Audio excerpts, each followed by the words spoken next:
Right ఇక bulletin లో మరో బ్రేకింగ్ న్యూస్ చూస్తున్నాం. శ్రీశైలం ఎడమగట్టు కాలువ సొరంగ నిర్మాణంపై ప్రభుత్వం అయితే తీసుకున్న కీలక నిర్ణయాలు అమలు దశల్లోకి వచ్చేలోపే కొత్త సమస్యలనేవి ఎదురవుతున్నాయి. 2 సంవత్సరాల్లో పనులు పూర్తి చేయాలన్న లక్ష్యంతో మంత్రివర్గం పలు సడలింపులు ఇచ్చినా గుత్తేదారు రోజుకో కొత్త డిమాండ్ అయితే తెచ్చి పెడుతుండటంతో ప్రాజెక్టు పురోగతికి అయితే ఆటంకం కలుగుతుంది. పనులు ఆగిపోకుండా ఉండేందుకు బిల్లులతో పాటు 30% ముందుగానైతే అడ్వాన్స్ గా ఇవ్వాలన్న ప్రభుత్వం నిబంధనలకైతే మంత్రివర్గం అయితే గ్రీన్ సిగ్నల్ ఇచ్చిందని చెప్పాలి. అయితే ముఖ్యంగా చూసుకుంటే ఇందుకు బ్యాంకు అయితే గ్యారంటీ తప్పనిసరి చేస్తుండటంపై నిర్మాణ సంస్థ కూడా అభ్యంతరం వ్యక్తం చేస్తుంది.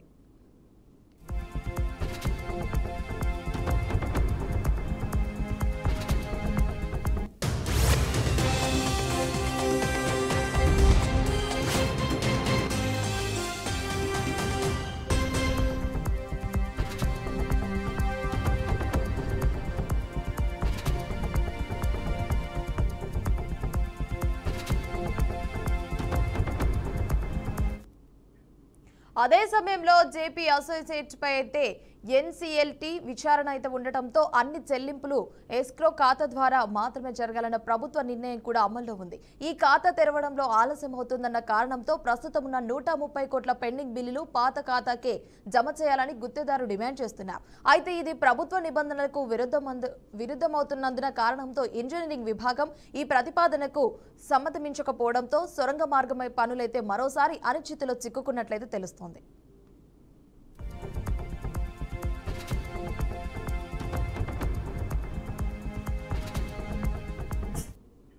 రైట్ ఇక బులెటిన్ లో బ్రేకింగ్ న్యూస్ చూస్తున్నాం. శ్రీశైలం ఎడమగట్టు సొరంగ ప్రాజెక్టు పనులకైతే ఆటంకం కలిగింది. ముఖ్యంగా గుత్తేదారుడి వరుస డిమాండ్లతో అయితే ప్రాజెక్టు పురోగతికైతే బ్రేకులు అయితే పడ్డట్టు తెలుస్తుంది.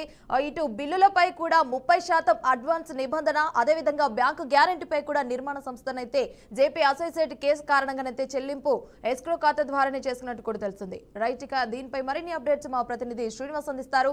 శ్రీనివాస్ చెప్పండి, దీని మీద అప్డేట్స్ ఏంటి? గుడ్ మార్నింగ్ వర్ష.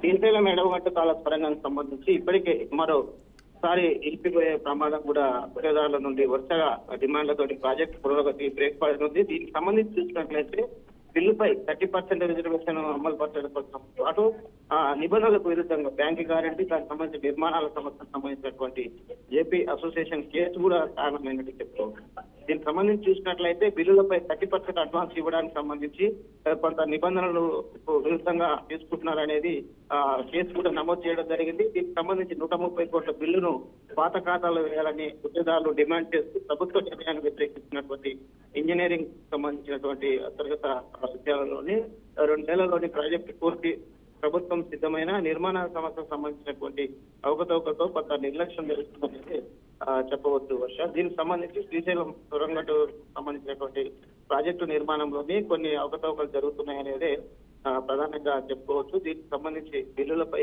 వస్తున్నటువంటి 30% విషయాలు పద్ధతిని పురోగతిని పెంచడానికి కూడా కొంత ఇబ్బందికరంగా ఉందనేది చెప్తున్నారు వర్ష.